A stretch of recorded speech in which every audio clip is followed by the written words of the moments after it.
Hello and welcome to the G3 Plus podcast. My guest today is Matt Primmer, Chief Products Officer at Aristocrat Gaming. Matt, welcome to the podcast. Thank you, Lewis. Pleasure to be here. It's great to have another first-timer as a guest on the podcast. Matt, I wanted to start by asking you about the recent press release from Aristocrat. It announced your appointment as Chief Products Officer, and we haven't met before, but my understanding was that, have you been CPO for some time? And what's actually changed in your role? Yeah, thanks, Lewis. Good to be here as a first-time guest. Hopefully this goes well and you invite me back. That's the goal. I hope so too. So yes, that is technically correct. I've been Chief Product Officer of the gaming division here at Aristocrat since January of 2020. But this promotion or this latest announcement is where I've been elevated to the Chief Product Officer role across the enterprise. So continue to oversee gaming and work closely with those teams, but now I've added Aranaxi, our real money gaming business, and Pixel United, our social and mobile businesses as well. So an exciting time for me personally, obviously, but an exciting time for the organisation as well. Okay, understood. Thanks for clarifying that. Matt, you've spent 20 years, I believe, in the global gaming industry. Could you just fill me in a little bit of your backstory in gaming for those that aren't familiar with yourself? And how did you start your gaming journey off? Yeah, I think they looked after me quite a bit. I think it'd be 24 years this November. So they looked after me in the press release and didn't make me sound so old. So that was nice. I guess my journey goes all the way back. I spent my formative years in gaming. My dad in the 70s in Australia had a service and sales organisation where he was an agent for Aristocrat, which I guess was Ainsworth at that point. Aristocrat only became Aristocrat in 1996 when they were listed on the Australian Stock Exchange. Before that, they were known as Ainsworth, but it was the same company. So I as a daddy's boy, we lived on a farm. I was always down the stables with Dad. Dad had a few horses that he trained, and we had the workshop at the back.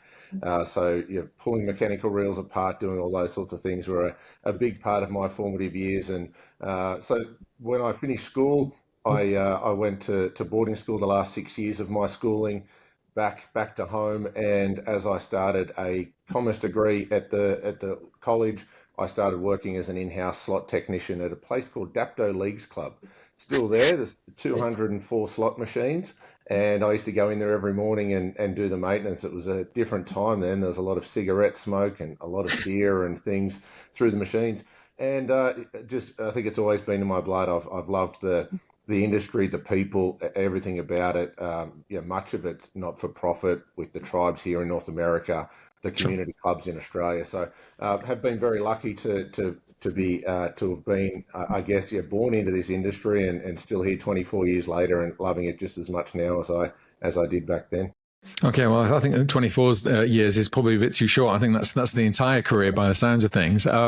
I noticed from your CV as well, you went to Wollongong, if I'm saying that, it's Wollongong University.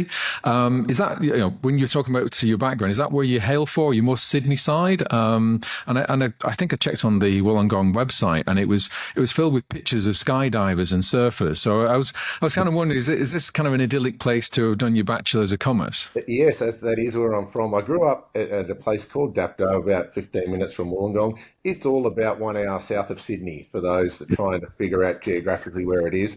For the North American listeners, I say it's a lot like Del Mar in San Diego. It's where the mountains meet the sea. It is a very idyllic place.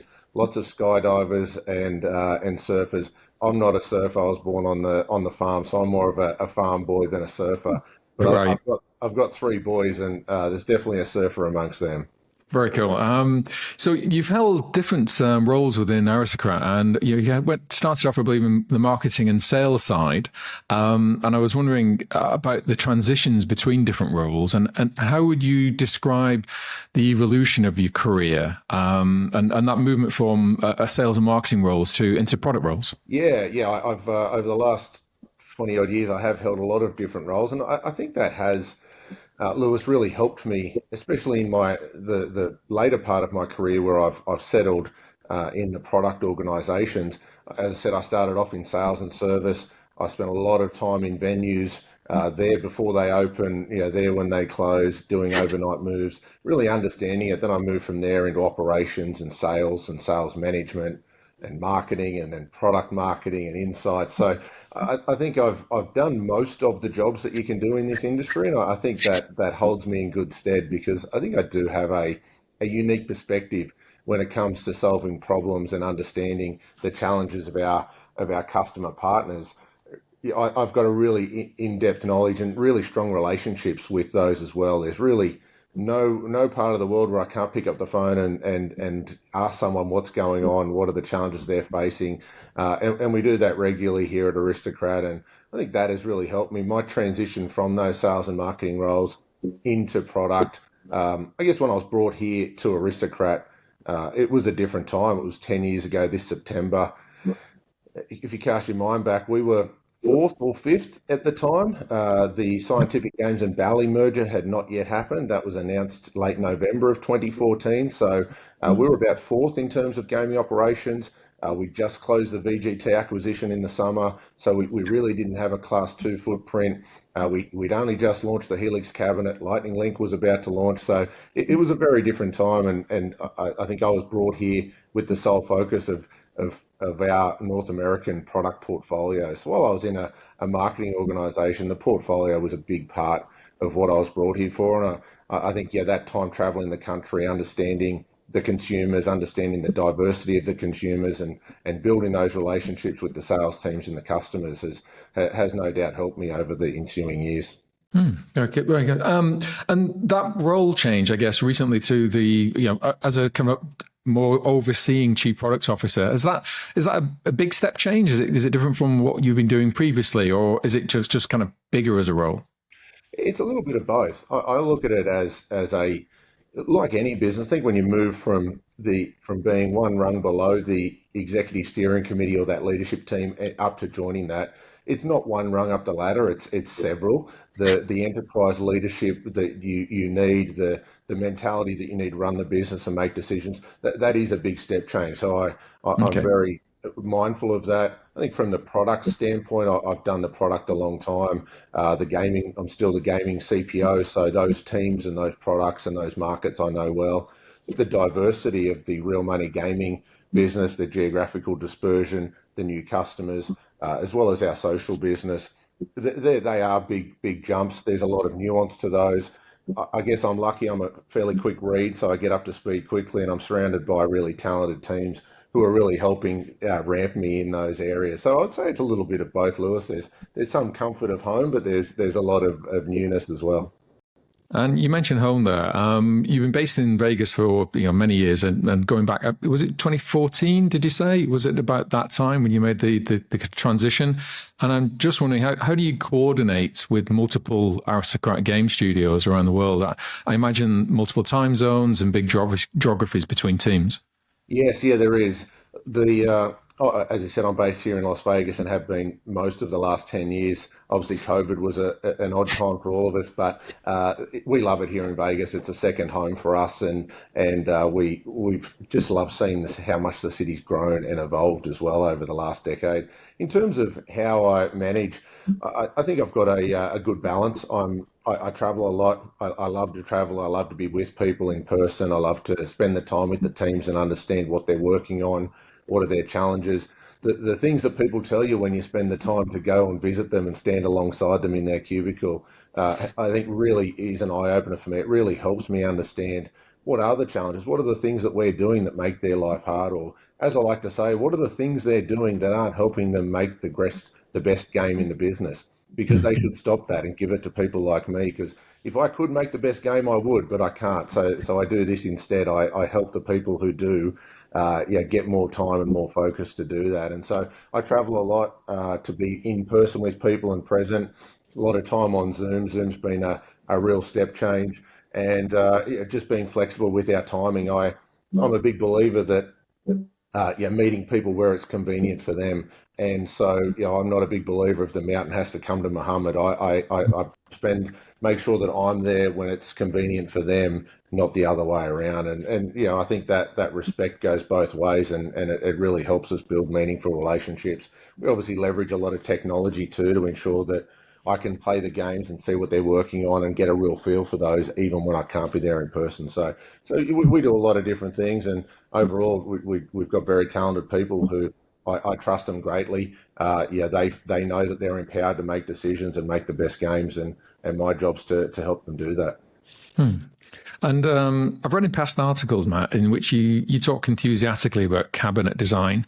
What are your passions in terms of product development, and how would you describe your approach to game content and hardware development? Is it the same thought process, or they're a little bit different? They're a little bit different. I think one of my pet peeves is when people call a cabinet a box. They're not boxes, they're cabinets. They're valuable and they're important. So I do believe that they matter, particularly here in North America. Curb appeal matters.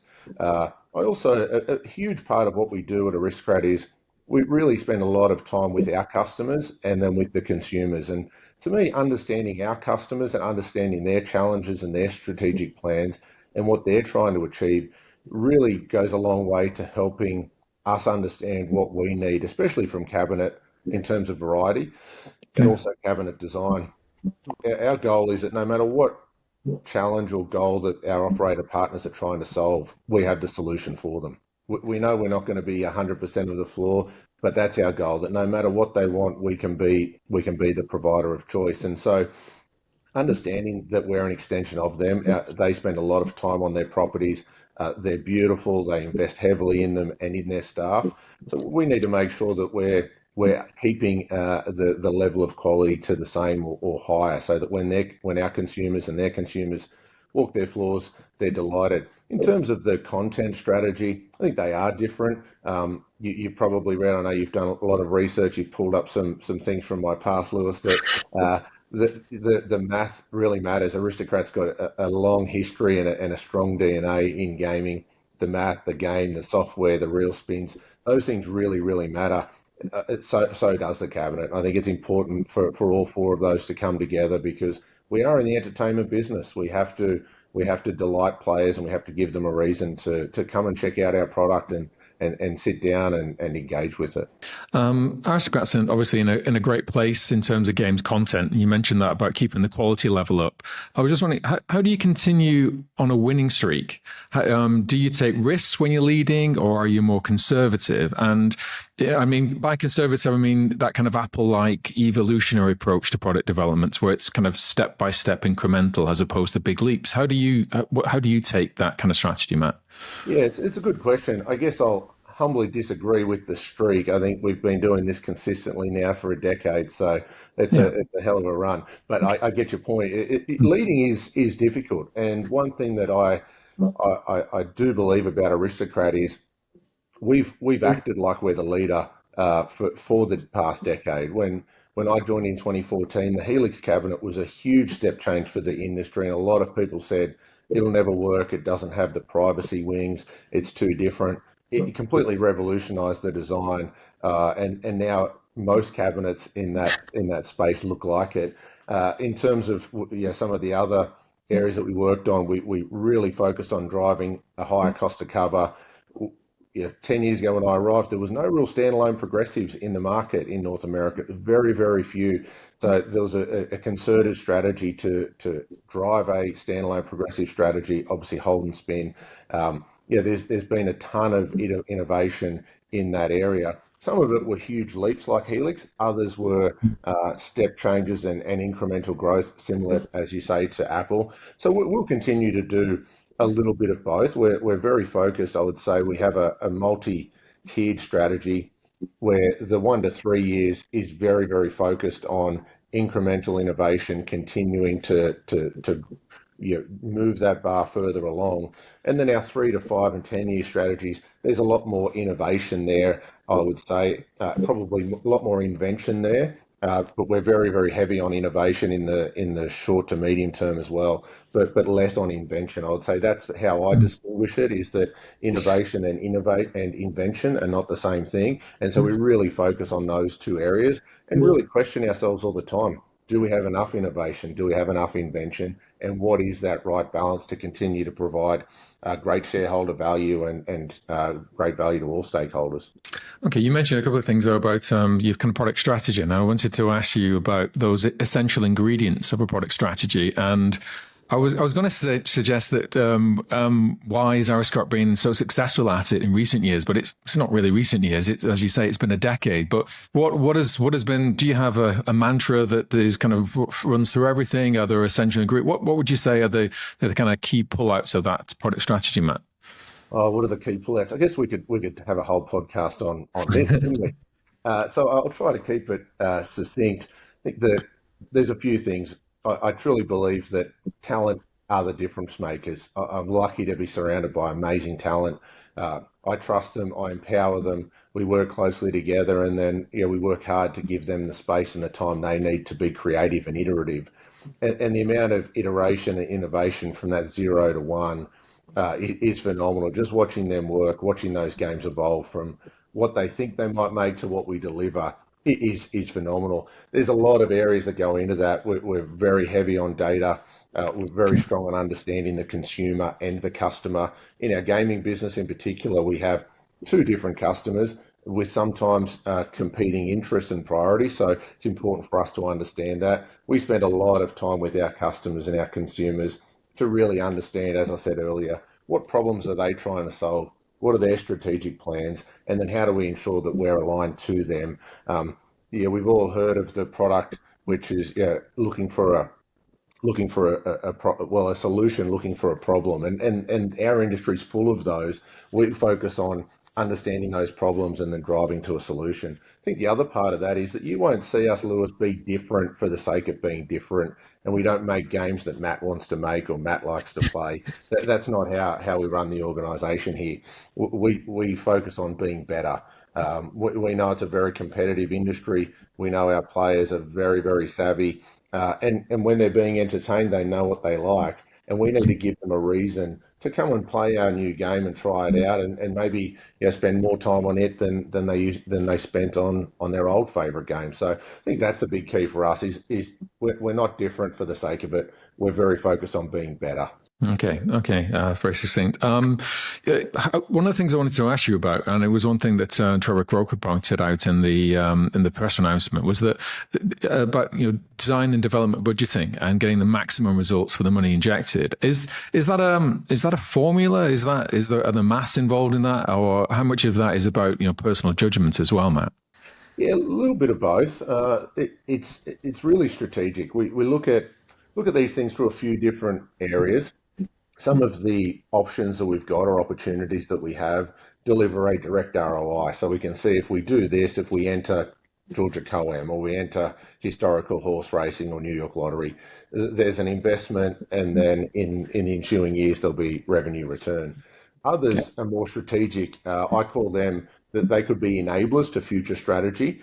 And that's really important that we understand what those enablers are so that we're not making short-term decisions that don't benefit the long term of the business. And then there's amplifiers. So there's amplifiers and enablers in our strategy as well, and ensuring that we get the right investment in products and technology in other areas, that we have the right mix of those that generate ROI and revenue very quickly, and then those that are future amplifiers and enablers to future strategy growth that will allow us to move into other adjacent markets and open up other opportunities. And I think it's that mentality of one small decision can open up many others rather than looking for that one big one. So there's probably a few layers and nuances to how I think about our budget, but ensuring that we get that right mix is the constant dialing up and dialing down that we work through. Okay, and you mentioned previously a quote that I pulled out that was about Aristocrat being known for the math, the game, and the software. And then I think you added in the quote the form factor, which was talking about the cabinet and how important the cabinet is to the overall success of Aristocrat slot products. In terms of the continued innovation in this area, particularly around cabinets where they're now adding bigger screens, everyone's got touch panels, everyone's got dynamic LEDs, they're all ubiquitous in the marketplace. How do you continue to innovate in this area, Matt? How do you continue to kind of astound and delight customers when they come up to a cabinet that's from Aristocrat? Yeah, you have done your homework. That's a pretty old quote, so you've done well to find that one. It has, as you say, the speed with which the industry has moved to bigger and brighter has been quite phenomenal. From 19-inch, we went quickly to 23-inch monitors, and then 27. That happened in just a short few years. Look, as I said earlier, I believe the cabinets are important. I believe they're important to the consumer experience, and I believe they're important to our customers. As new casinos open, as people continue to invest, everyone is looking for something different, whether it's something tall to bring people to an area or something big and bright, whether it's something low where they can open up sight lines and see through the casino. So it's important for us to have that diversity of cabinet offering where we are in the industry. So we're very focused on ensuring we have that diversity. In terms of how do we continue to innovate, we've got, we believe that the best industrial design partner. We've got an in-house team as well that supplements and augments them. And so we work really hard on that. We've got advanced R&D teams that are spending a ton of time understanding what are those technological changes that are happening elsewhere in the world, and when's the right time for us to bring that into the mainstream slot cabinets. You would have seen from us our King Max cabinet, our latest one, very, very unique lighting, very unique shape of the LCD, where it's not the traditional LCD shape. It's taller and narrower than what you get off the shelf. So you'll see more of that type of innovation from us, and then you'll see some innovation that's harder to imitate. And I think that's really exciting for us, because that's an area we're really, really focused on, is ensuring that we continue to build that moat around our product strategies and ensure that we are far harder to imitate than what the industry's been in the past. And you're talking about kind of diversity. I was speaking recently to Marcel Hutemakers from the EMA side of Aristocrat, and he was talking about you continuing to create games for the arcade sector in Spain, route markets in South Africa, and you're about to enter the UK casino sector as well. How do you manage all of the resources to be able to produce product for such a wide spectrum of markets and sectors and continue to be successful and profitable? Yeah, we're lucky we've got great scale and we've got talented teams. Marcel, what a great guy, and he's been a great addition to us. Yeah, his experience and contacts have been transformational for us.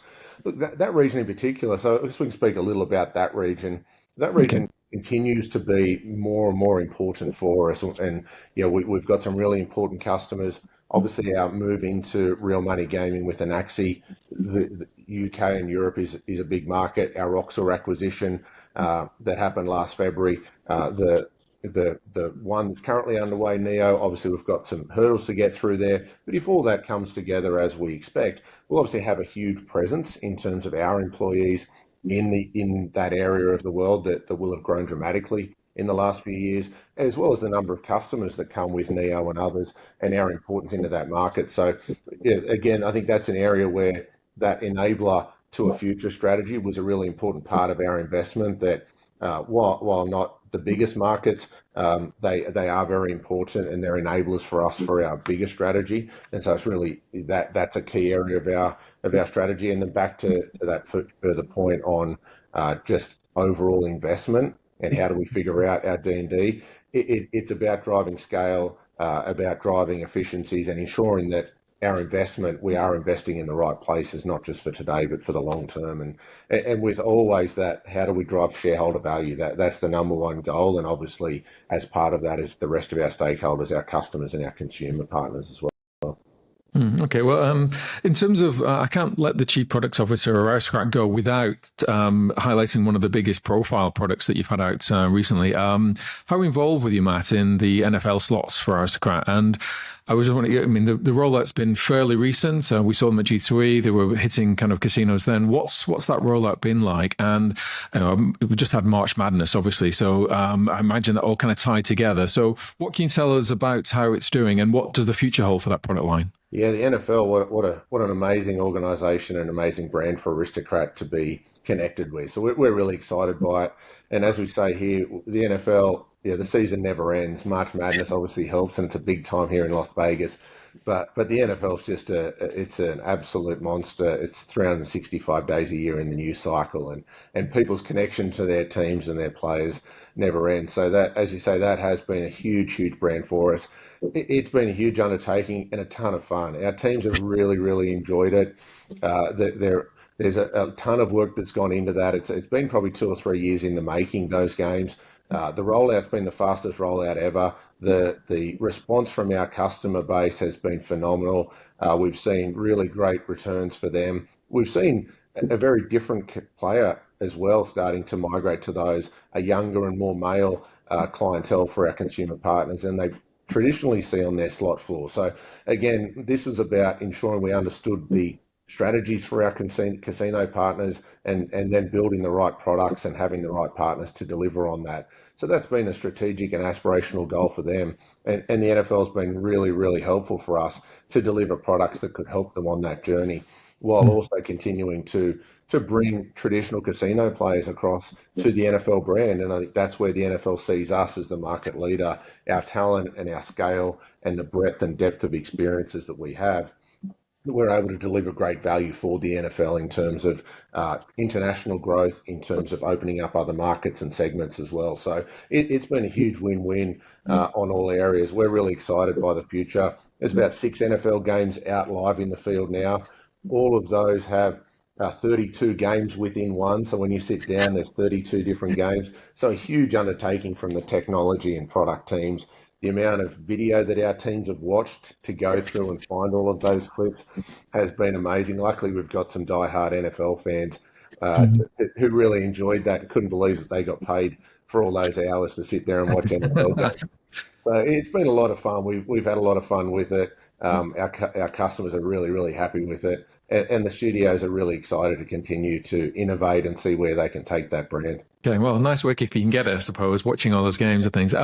Finally, to let you go, Matt, you mentioned previously about Anaxi and Neo Games and Pixie United. And I'm just wondering, where do you see, with all this kind of mixing together of online and mobile, do you think Landbased Games is in a good place right now in terms of game development? And how does it compare against what's happening in those sectors? And are they balancing themselves out? Is one stronger than the other? Where do you feel yourself that those kind of independent kind of game development parts are coming together, and the overall feel for as you go forward as chief products officer over the whole thing? Yeah. Look, I'm bullish on all 3 areas of the business. I think obviously not without their headwinds, as all businesses are, but overall the future's very bright. We believe the future's bright for Aristocrat in those areas, and we think for the industry as a whole. Obviously, the mobile industry, for the first time ever, has had a slowdown, but that's all part of the maturing that happens. COVID obviously made some changes there that there's been a bit of a correction. Look, I think I see, my personal opinion is that the land-based, the gaming business, that's still very strong. We've seen since COVID that all of us, but in particular, just there's still a want and a need to be out, to be social, and to be experiencing tactile things. Obviously, technology will continue to challenge that, and more things will go online. But we know that that's in a good space. Our casino partners are doing a great job in continuing to modernise the offering. I think as an industry, us and our peers are doing a great job to modernise and innovate and invent around the slot experience and that gambling experience. So I believe there's a lot of reason for people to still go to casinos and experience what they can't experience at home. It is very different when you sit on a Neptune double with multiple 49-inch monitors and 43-inch monitors and sit there with the chair and experience that versus playing on your phone. Not one's better than the other, but they are very different. We also think that as we see more change in the regulation, that we'll see more and more innovation in terms of the content in those different genres. We're seeing social, casino in particular, but all of the mobile games be very much around the community, around the meta game and the games within the games, whether it's a clan, leaderboards, all of that sort of stuff. We think we'll see a convergence of that sort of stuff back into land over time. And real money gaming and land, it will always be as regulated gaming businesses, will always be fairly connected, very similar player base. So we're really excited, and our creatives are really excited to be able to get their content around more channels more quickly. For us, we think that's a huge opportunity to continue to entertain more customers and delight more customers with our content. It's also an opportunity for them to innovate. There's a lot of things they can do in different areas that they can't do in the land-based business. So they're really excited by the innovation and the diversity of product that they can deliver. So we see huge potential and huge opportunities for the organisation and the creative. So I think I've got the best job in the business, and really looking forward to continuing to provide those opportunities for our teams, and just watching what they come up with, because the products that they deliver just continue to blow me away. Yeah, same here. I mean, congratulations on the new role, Matt. Thank you very much for taking part in the podcast. I hope as a newbie, you'll consider coming back on in the future when you have new things to talk about, particularly as we approach G2E, because I imagine your year kind of graduates up towards that, and the whole kind of smorgasbord of product that you kind of create for that show. I look forward to meeting you at the next one. Excellent. Thank you for having me. I'd love to come back. Thank you, Lewis. Thank you very much. Bye. Bye.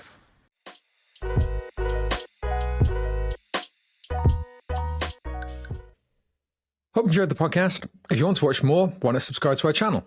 Just click here.